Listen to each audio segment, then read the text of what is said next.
Y lo que tenía que pasar, pasó. Perú ha decidido expulsar al embajador de México en Perú, justamente, en Lima específicamente, por el increíble, exasperante e inusitado injerencismo de México en los asuntos de Perú. Así de sencillo y así de claro. Pablo Monroy en este momento ya hizo sus maletas y no tiene más remedio que regresarse a México, expulsado luego de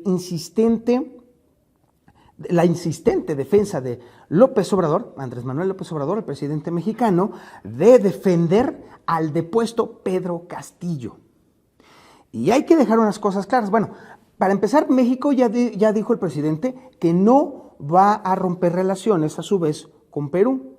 Pero no cree usted que es por una lógica de amistad, ni mucho menos, sino simple y sencillamente por el tema consular, es decir, la defensa de los derechos de los mexicanos que radican en este momento en la República del Perú. Específicamente es por eso. Analistas, expertos en materia de relaciones internacionales dicen que la reacción de Perú es consistente con las leyes internacionales en materia de relaciones diplomáticas.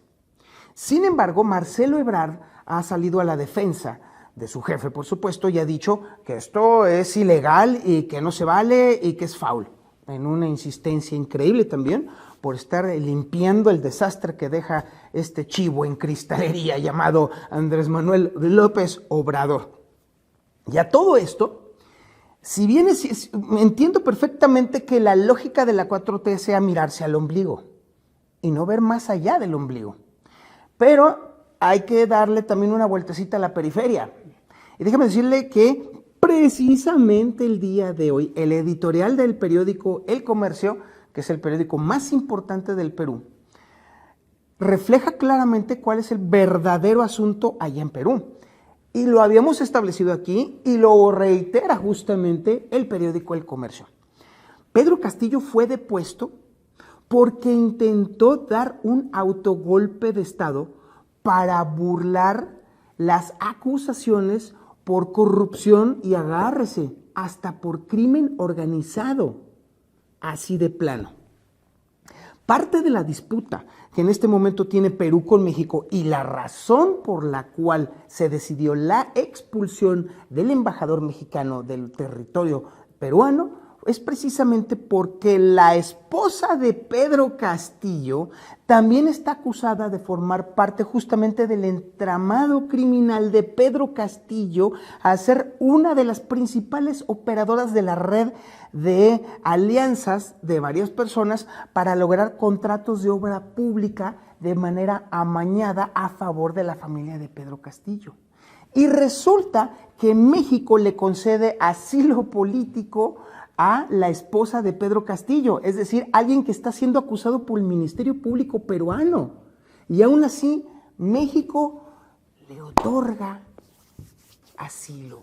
¡Vámonos! Así o más injerencista lo quiere. Perú tiene toda la razón en, obviamente, romper relaciones con México porque es intolerable. Dele la vuelta. Que de pronto un país cualquiera, el que usted guste, de pronto se metiera a tal grado en los temas internos de México, que incluso se metiera a cuestionar incluso al propio presidente López Obrador.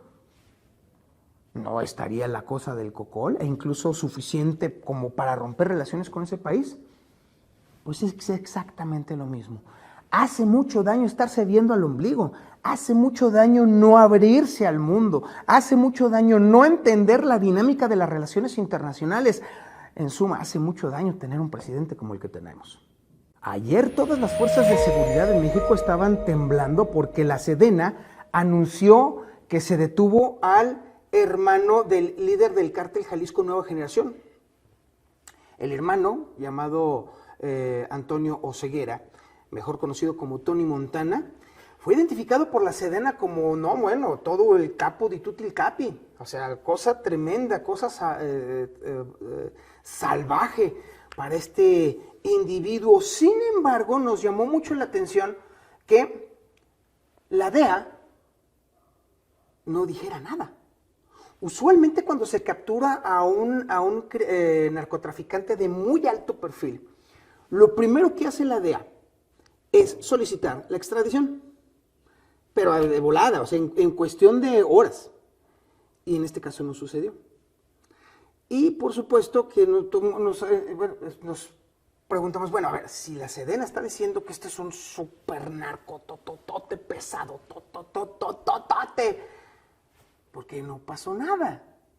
Bueno, pues ya después obviamente tuvimos que ponernos a investigar, a leer un poquito, y resulta que Tony Montana, Antonio Ceguera, ya había sido capturado precisamente por actividades de narco, por ahí más o menos en 2008, y luego después también en 2015, pero después fue liberado también. Ya ve, México.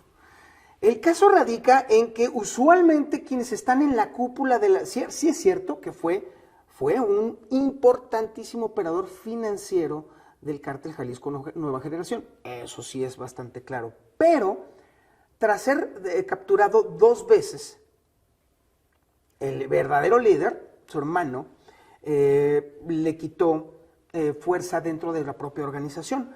Y entonces, a estas alturas, ya Tony Montana, su hermano, Antonio Ceguera, pues ya no formaba parte importante de la organización criminal y por lo tanto, lo que podemos concluir rápidamente es que esto fue una exageración tremenda de la Sedena, de plano. Es cierto, no le podemos quitar el mérito a la Sedena de haber capturado a alguien importante, relevante dentro de la organización, pero no tan importante como lo quisieron manejar. Entendemos también con toda la claridad del mundo que la Sedena y sus integrantes están arriesgando el pellejo doblemente porque prevalece la orden del presidente Andrés Manuel López Obrador de abrazos, no balazos, a lo cual los criminales han reaccionado de una manera bastante elocuente, ampliando sus actividades en México. Y bueno, así nos la estamos llevando. Pero ya de ahí a que hayan exagerado, a que estaban prácticamente desmembrando al cártel Jalisco Nueva Generación, bueno, pues también nos preocupa porque evidentemente los índices de criminalidad no bajan, definitivamente no bajan. Insisto, no es cosa de la Sedena, es cosa del presidente. Por culpa del presidente es que estamos metidos en este berenjenal. Y bueno, cabría entonces también hacer la aclaración de que todavía falta mucho camino por recorrer. Esta detención no es relevante como la quisieron pintar y por supuesto que nos preocupa que estemos ya prácticamente en el borde del camino de los tiempos políticos que usualmente también exacerban la actividad criminal. Viene el 2023, que en este caso es Coahuila y el Estado de México, los santos griales, por así decirlo, de esta próxima contienda, e inmediatamente después, terminando estas elecciones, viene el arranque del 2024. Ese es el tema. ¿Cómo nos irá a ir a los mexicanos ante el embate del crimen organizado? Y sobre todo teniendo en cuenta la desesperación entendible de la Sedena por hacer algo, por dar un verdadero golpe, verdaderamente contundente en contra de los criminales. Híjole, da hasta ñáñaras pensar qué vaya a pasar.